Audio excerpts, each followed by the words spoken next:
buen día tengan todos ustedes.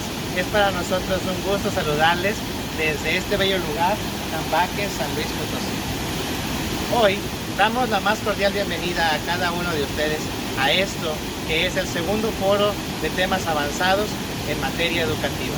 Vamos a dar la bienvenida a la doctora Gabriela Clemente Martínez por ser nuestra moderadora de este taller. Al licenciado Carlos Olivares Hernández, nuestro rector de la institución del TEC Tampico, extensión Tancanwitz, sea usted bienvenido. A las instituciones hermanas que hoy nos acompañan, bienvenidos también. A los expositores que hoy se presentan con 6 temas puntuales de avances significativos de su desarrollo de tesis, empezando por el derecho a la educación bajo un enfoque intercultural y bilingüe. Educación para el desarrollo sostenible. La atención y educación de la primera infancia. Docentes. Educación superior y evaluación para mejorar los resultados de aprendizaje. Sean todos ustedes bienvenidos y acompáñenme a dar seguimiento puntual al desarrollo de estos temas. Muchas gracias. Para mí un gusto saludarles aquí desde la ciudad antigua de Tamtoc, en Tamuín, San Luis Potosí, solamente con un ligero detalle que por motivos de pandemia se encuentra cerrado. Pero eso no quita el hecho de poder reflexionar acerca de lo que hoy es el tema a desarrollar. El derecho a la educación bajo un enfoque intercultural y bilingüe. Llegamos aquí dispuestos a hacer la reflexión de aquella ciudad antigua, la Gran Tenochtitlán, en la que damos por comenzar del proceso que se vivió desde esa época hasta el día de hoy. Decirles que la ciudad de Tenochtitlán tenía 2 clases separadas, le podemos llamar así, de educación. La primera, que era para la clase obrera, que se le conoció como Tepochcali, del cual se educaba para ayudar en los labores del hogar y también para ser guerreros. Y el Calmecac, una clase separada para la clase alta, donde se educaba a los hijos de los sacerdotes, de los gobernadores, de guerreros de clase alta, en ciencias, en arte, filosofía, incluso astronomía, del cual los conventos en ese entonces eran y servían como albergues escolares. Acompáñenme a este proceso histórico que se les va a comentar.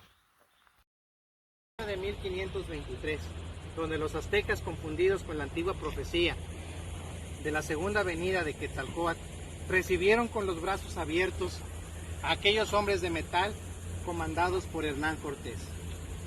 Se dice que fueron hospedados en el salón más lujoso denominado Axayacat, donde Moctezuma, el emperador actual de ese entonces, guardaba sus más valiosos tesoros, del cual fue motivo suficiente para realizar un primer ataque por Hernán Cortés. Bienvenidos a esto, que son las faldas del río que hoy lleva su nombre, Río Moctezuma. Esto, antecedente histórico de nuestro tema, el derecho a la educación bajo un enfoque intercultural y bilingüe. Continuamos. Dentro de ese primer ataque, se dice que Moctezuma no logró llevarse nada de ese grandioso tesoro. Lo que sí pudo hacer fue la muerte del emperador Moctezuma. Oh, encontramos algo. Con la muerte del emperador Moctezuma, el pueblo indígena se alertó y decidió hacer un cambio donde consistía ya sea en esconder, en enterrar o en esparcir ese tesoro por todo el río que hoy lleva su nombre. Este tesoro puede ser cultural o puede ser en especias como oro, plata o diamantes. Muy importante conocer este antecedente histórico. Muchos historiadores cuentan que después de un segundo ataque, pero ahora Hernán Cortés, apoyado con Pedro Alvarado, que era conocido por ser diestro y sanguinario, lograron en ese segundo ataque, encontramos algo más, lograron en ese segundo ataque conquistar la gran ciudad. Lo que no lograron fue encontrar ese tesoro. Se dice que trajeron preso al emperador de ese entonces, Cuauhtémoc. Le pusieron aceite en sus manos y en sus pies y lograron, vean,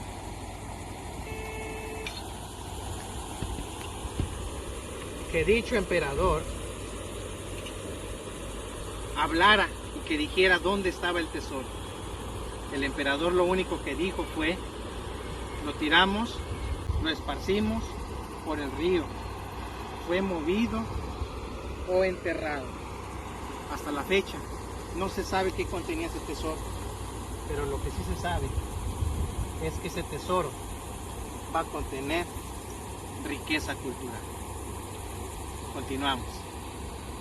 Para continuar con el desarrollo jurídico y articulado de esta investigación, denominada el derecho a la educación bajo un enfoque intercultural y bilingüe, les voy a contar 4 etapas que ha sufrido modificaciones importantes la Constitución de los Estados Unidos mexicanos.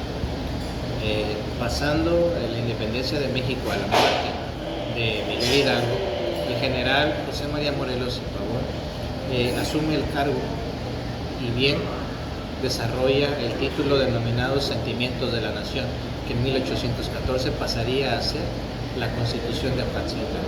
En el punto número 15 fue por lo que se peleó, que se proscribe la esclavitud y la distinción de castas para siempre y establece que todos queden por iguales. Aquí empezamos este desarrollo del tema con este enunciado.